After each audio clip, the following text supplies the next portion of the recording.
Everyone, welcome to Ranker coaching channel. आज हम इस वीडियो में डिस्कस करेंगे कि बेसिक अकाउंटिंग कंसेप्ट्स क्या हैं और इन कंसेप्ट्स के मीनिंग क्या है। तो चलिए पहला कंसेप्ट देखते हैं, कंसिस्टेंसी कंसेप्ट। तो कंसिस्टेंसी कंसेप्ट कहता है कि stick to one accounting method, यानी कि किसी भी बिजनेस ने जो भी अकाउंटिंग मेथड, जो भी accounting rules and practices follow किए हैं वो नंबर ऑफ ईयर्स तक उसको फॉलो करते रहना है। पर इसका मतलब ये भी नहीं है कि वो कोई नया मेथड, कोई न्यू रूल अडॉप्ट नहीं करेगा बिजनेस। इसका मतलब ये है कि कोई भी इम्प्रूव्ड या बेटर मेथड आता है तो उस टाइम बिजनेस चेंज कर सकता है अपने रूल, लेकिन बार बार उन मेथड को चेंज नहीं करना है। कोशिश यही रहेगी कि जो मेथड, जो रूल्स यूज़ किए जा रहे हैं वही नंबर ऑफ ईयर्स तक यूज़ किए जा सकें। सेकंड कंसेप्ट है गोइंग कंसर्न कंसेप्ट। तो इसमें एज्यूम किया जाता है, assume the business entity is in good standing and will continue. तो गोइंग कंसर्न कंसेप्ट के अकॉर्डिंग ये अज्यूम किया जाता है कि बिजनेस इनफाइनेट ईयर तक चलता रहेगा और एक अच्छा बिजनेस वो करेगा, यानी कि एक लॉन्ग टाइम तक बिजनेस एक्टिविटीज़ कंटिन्यू रहेंगी। चलिए नेक्स्ट कॉन्सेप्ट देखते हैं, एक्रूअल कॉन्सेप्ट, जो कि काफ़ी इंपॉर्टेंट कॉन्सेप्ट है अपने आप में।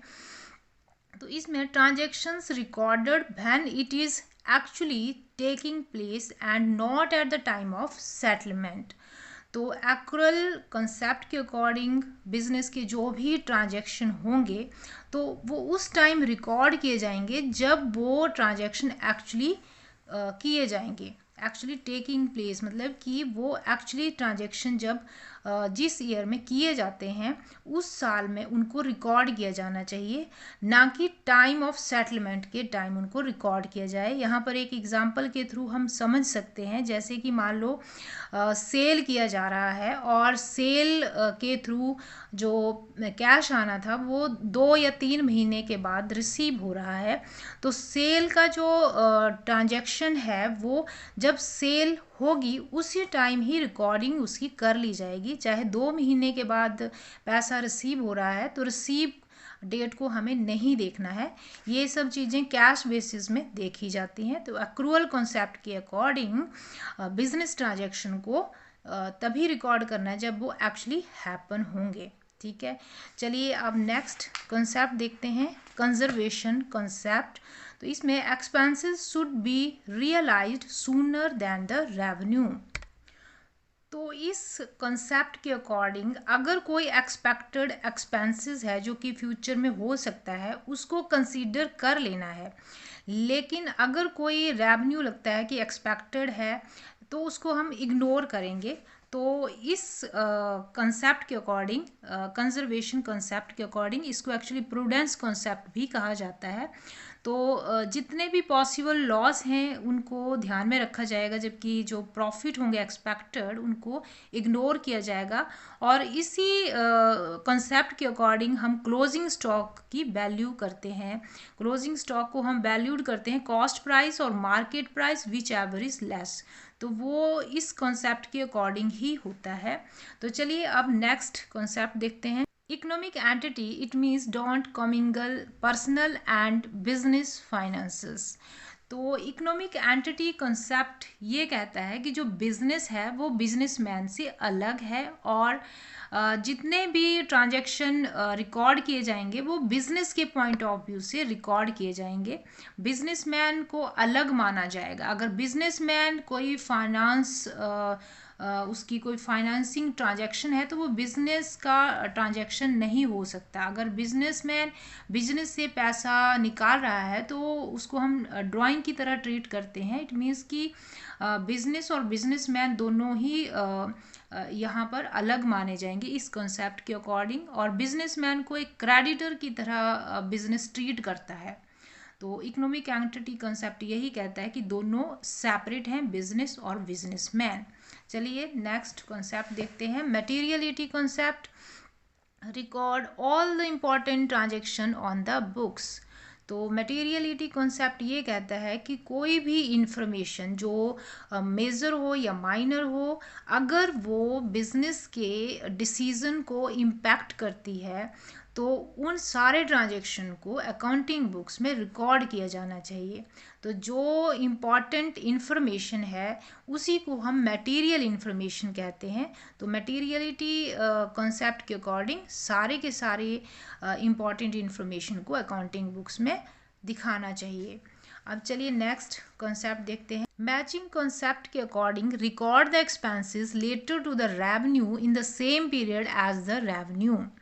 तो जो मैचिंग कंसेप्ट है वो ये कहता है कि ये ज़रूरी है कि सारे के सारे एक्सपेंसेस को चार्ज किया जाए उन रेवेन्यू से जो कि उस पीरियड में अर्न किए गए हैं। यानी कि अगर आपको रेवेन्यू दिखाने हैं तो उसके अगेंस्ट आपको एक्सपेंसेस भी दिखाने पड़ेंगे, यानी कि दोनों को मैच करना ज़रूरी है। और इसी बेस पर ये फार्मूला बना है income equal to revenue minus expenses. तो जितने भी रेवेन्यू आते हैं बिजनेस में किसी पीरियड में, तो उसमें से उससे रिलेटेड जितने खर्चे हैं, यानी कि उन प्रोडक्ट को रेडी करने के लिए जो खर्चे किए गए हैं उनको भी मैच करना पड़ेगा, यानी कि डिडक्ट करना पड़ेगा। तो मैचिंग कंसेप्ट कहता है कि एक्सपेंस एंड रेवेन्यू को मैच करना ज़रूरी है। तो चलिए नेक्स्ट कंसेप्ट देखते हैं। नेक्स्ट है ड्यूल एस्पेक्ट कंसेप्ट। तो ड्यूल एस्पेक्ट कॉन्सेप्ट के अकॉर्डिंग हर एक ट्रांजैक्शन का डबल इफेक्ट होगा, डेबिट और क्रेडिट। और इस कॉन्सेप्ट के अकॉर्डिंग एसेट्स हमेशा लाइबिलिटीज़ के इक्वल होती हैं।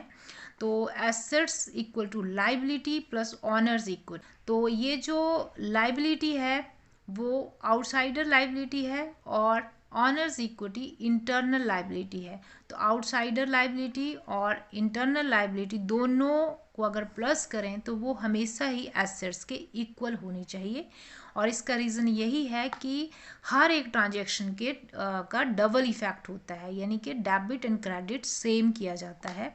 तो चलिए अब नेक्स्ट कंसेप्ट देखते हैं। Accounting period only records the transaction for the period under review. Accounting period concept में एक्चुअली जो बिज़नेस है उसकी लाइफ काफ़ी लॉन्ग लाइफ होती है, और इस कॉन्सेप्ट में उस लॉन्ग लाइफ को छोटे छोटे पीरियड्स में डिवाइड कर दिया जाता है। और इस डिवाइड करने का फ़ायदा ये होगा कि जो बिजनेसमैन है उसको ये पता चल जाएगा कि जो उसने इन्वेस्टमेंट की है क्या उससे लॉस हो रहा है या प्रॉफिट हो रहा है। तो वो एक मतलब पीरियड के सारे रिकॉर्ड्स रेडी करेगा और प्रॉफिट एंड लॉस फिर पता करेगा। इस पीरियड की लेंथ एक्चुअली डिपेंड करेगी बिजनेस की नेचर के ऊपर।